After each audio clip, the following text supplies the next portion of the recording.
Assalamualaikum warahmatullahi wabarakatuh. Halo teman-teman, kembali lagi di seri pembahasan kita tentang dunia perbankan syariah. Teman-teman, kalau di video sebelumnya itu kita udah bahas banyak hal, mulai dari teori dasar keuangan syariah, praktik perbankan syariah di Indonesia, sampai bagaimana infrastruktur digital memperkuat industri perbankan syariah di era modern ini. Maka di part keempat ini kita akan bahas hal yang gak kalah penting, yaitu peran lembaga dan industri pendukung dalam pengembangan perbankan syariah.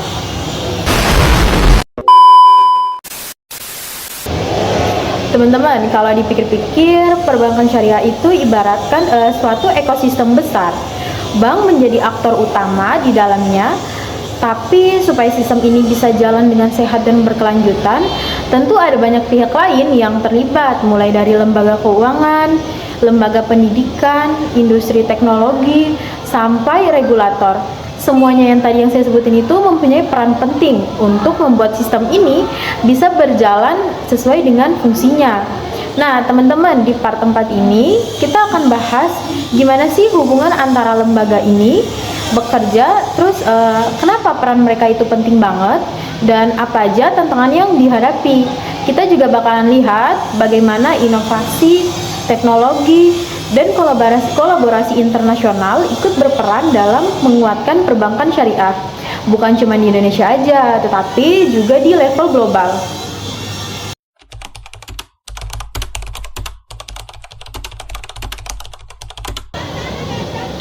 Teman-teman, sebelum kita masuk ke part 4, kita ingat-ingat sedikit lagi perjalanan kita di part-part sebelumnya itu.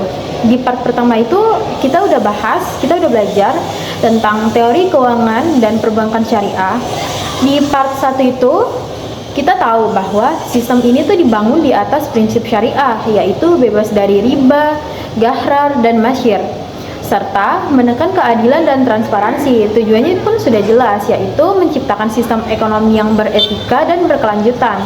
Lalu di part 2-nya itu kita udah bahas tentang praktik perbankan syariah di Indonesia. Di part 2 ini tuh kita bisa lihat gimana perkembangannya dari awal berdirinya bank muamalat, terus tantangan yang dihadapi seperti kurangnya literasi masyarakat, hingga peluang besar karena Indonesia ini tuh mempunyai populasi muslim terbesar di dunia. Nah, dan yang di part 3 kemarin itu kita masuk ke ranah digital, bagaimana infrastruktur teknologi bisa memperkuat industri perbankan syariah di era modern ini. Kita bahas tentang pentingnya keamanan data, kolaborasi dengan fintech, serta tantangan dalam transformasi digital. Nah, teman-teman, sekarang kita masuk ke part 4. Dan di part 4 ini kita bakalan melangkah lebih luas lagi, karena untuk membangun ekosistem perbankan syariah yang kokoh, kita bukan hanya butuh bank dan nasabah aja, tetapi kita juga butuh lembaga-lembaga pendukung yang berperan di belakang layar.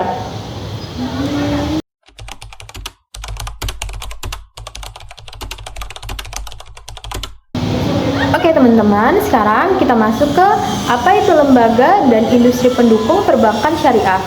Sebelum kita masuk lebih jauh, kita tuh harus tahu dulu apa sih yang dimaksud dengan lembaga dan industri pendukung perbankan syariah. Teman-teman, secara sederhana, ini tuh adalah semua lembaga, organisasi, atau industri yang secara tidak langsung menjadi bank, tapi mendukung operasional dan pengembangan bank syariah. Mereka ini tuh berasal dari berbagai sektor, mulai dari lembaga pendidikan, lembaga keuangan non-bank, perusahaan teknologi, sampai badan pengatur kebijakan. Nah, misalnya ada lembaga keuangan mikro syariah seperti Baitul Mal Tanwil atau BMT yang membantu masyarakat kecil dalam pembiayaan berbasis syariah.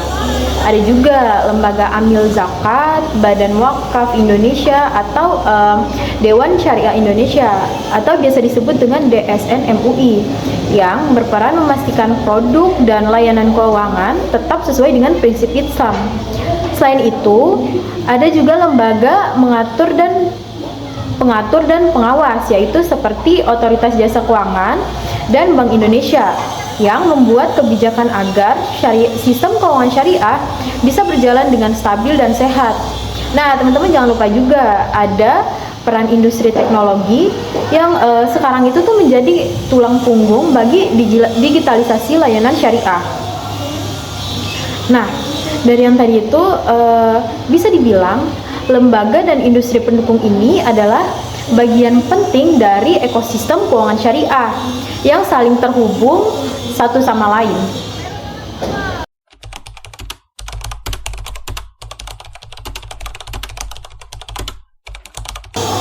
Selanjutnya kita masuk ke peran lembaga keuangan dan regulator dalam menjaga integritas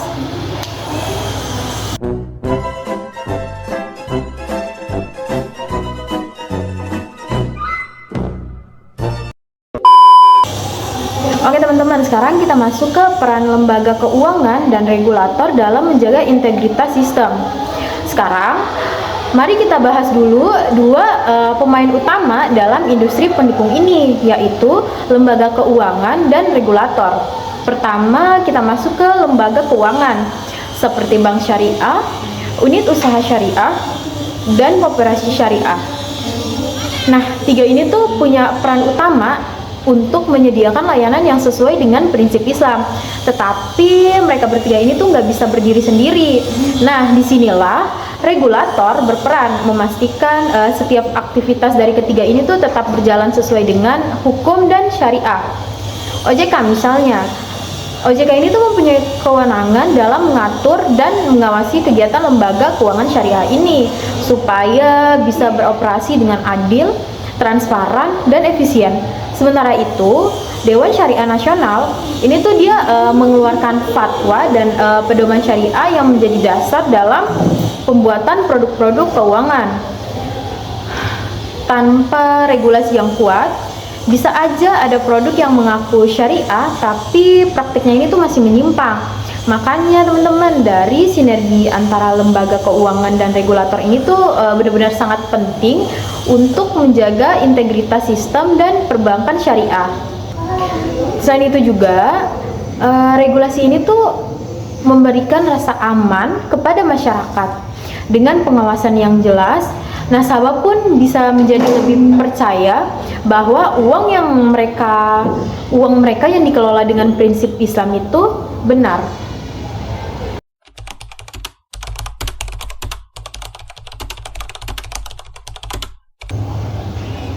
Oke, sekarang kita masuk ke peran lembaga pendidikan dan pelatihan.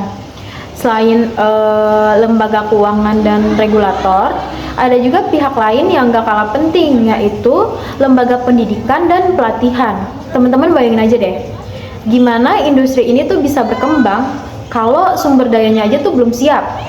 Nah, jadi untuk memastikan kualitas SDM, lembaga pendidikan seperti universitas, pesantren, dan lembaga-lembaga pelatihan yang punya peran besar dalam mencetak generasi yang paham baik syariah maupun ekonomi. Misalnya, ada beberapa universitas sekarang ini tuh udah banyak jurusan ekonomi syariah, keuangan syariah, sampai ke fintech syariah. Tujuannya pun udah jelas, untuk mempersiapkan tenaga profesional yang bisa bekerja di industri perbankan syariah tanpa meninggalkan nilai-nilai Islam.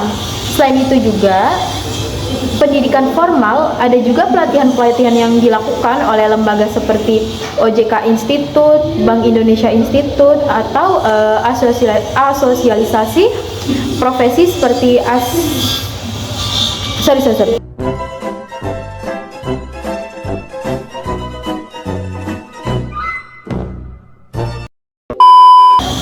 Oke teman-teman, jadi selain pendidikan formal, ada juga pelatihan-pelatihan yang dilakukan oleh lembaga seperti OJK Institute, Bank Indonesia Institute, seperti Asbisindo, Asosialisasi Bank Syariah Indonesia.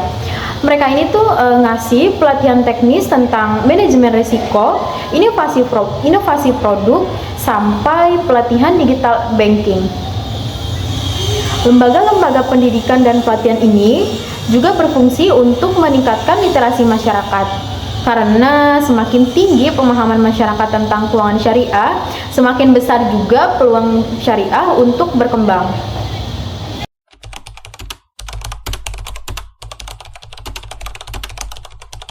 Oke teman-teman, kita masuk ke inovasi produk dan dukungan industri teknologi.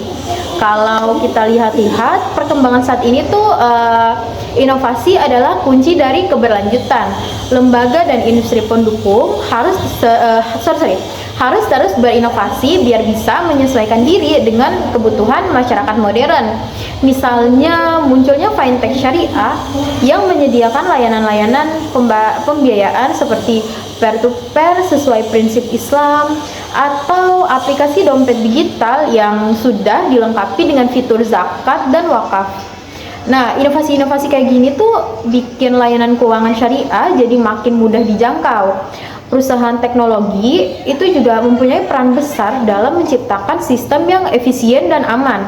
Mulai dari penggunaan blockchain untuk memastikan transparansi transaksi, sampai pengembangan AI untuk membantu analisis pembiayaan syariah. Tapi teman-teman, ada yang paling penting, yaitu inovasi ini tuh tetap harus dilakukan dalam koridor syariah. Maka setiap kali ada produk baru, itu tuh selalu perlu konsultasi dengan DSN MUI atau Dewan Pengawas Syariah di masing-masing bank. Tujuannya tuh biar inovasi teknologi ini tuh tetap sejalan dengan syariah, yaitu tujuan utama dari hukum Islam.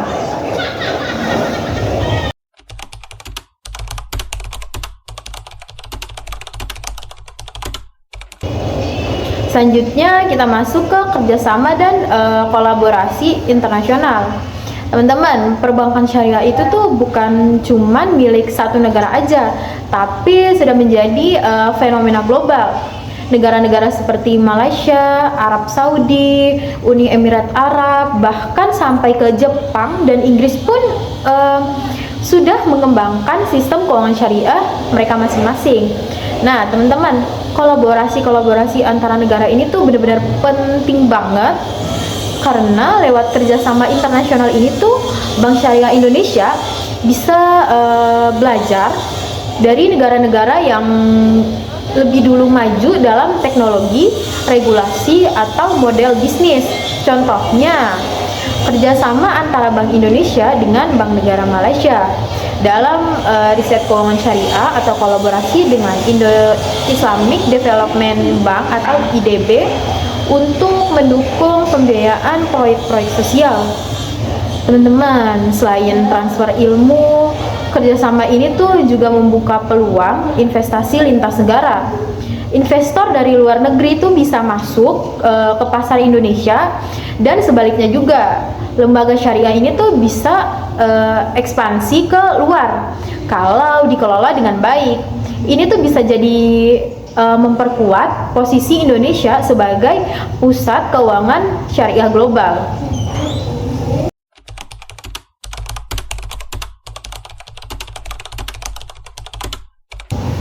Selanjutnya kita masuk ke tantangan yang dihadapi lembaga dan industri pendukung. Teman-teman, tentu aja semua proses ini tuh nggak semudah teori. Ada beberapa tantangan yang masih dihadapi lembaga dan industri pendukung dalam pengembangan perbankan syariah. Antara lain itu yang pertama ada kurangnya pemahaman masyarakat. Nah, sekarang tuh masih banyak banget masyarakat tuh yang menganggap kalau bank syariah ini tuh sama aja dengan bank konvensional, cuman beda di label syariahnya aja. Jadi ini tuh nunjukin bahwa pentingnya edukasi yang lebih luas dan berkelanjutan. Terus ada juga tantangan berikutnya, yaitu keterbatasan sumber daya manusia. SDM yang paham prinsip syariah dan teknologi digital masih terbatas. Padahal dua-duanya ini tuh benar-benar penting di era yang sekarang ini. Yang ketiga itu ada persaingan dengan bank konvensional. Nah, si bank konvensional ini tuh sekarang tuh punya modal besar dan sudah lebih dulu go digital. Jadi bank syariah ini tuh perlu strategi khusus untuk bersaing dengan bank konvensional ini. Selanjutnya ada keterbatasan inovasi produk.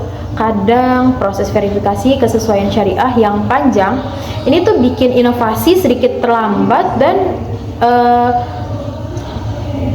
ulang. Oke, tantangan selanjutnya itu ada di keterbatasan inovasi produk. Kadang ya teman-teman, proses verifikasi kesesuaian syariah yang panjang ini tuh bikin inovasinya tuh sedikit terlambat dibandingkan produk konvensional ini. Yang selanjutnya itu ada tantangan globalisasi. Dalam era global, transaksi lintas negara ini tuh makin kompleks, maka dibutuhkan sistem regulasi dan infrastruktur yang lebih terintegrasi. Dari semua tantangan-tantangan yang tadi, ini tuh kita menghadapi semua tantangan ini tuh dibutuhkan sinergi dari semua pihak, mulai dari lembaga keuangan, regulator, lembaga pendidikan, hingga masyarakat sebagai pengguna.